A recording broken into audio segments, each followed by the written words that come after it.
Hi guys, আমি একটা নীল পুজো উপলক্ষে রান্না করতে এসেছি। সেই রান্নাটার মেনুটা হচ্ছে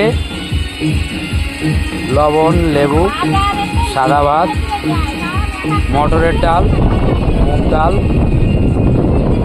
একটা পাঁচমিশালির সবজি। এই যে আমাদের জামাই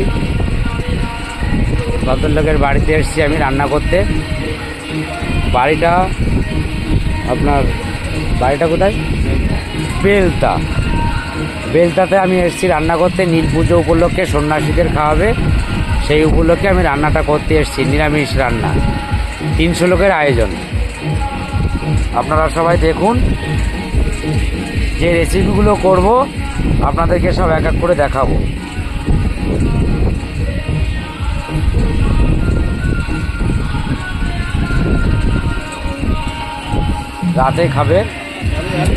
রাতের খাওয়ার আয়োজনটা করেছে আর কি। শম্ভু বিশ্বাসের বাড়িতে আমি এসেছি।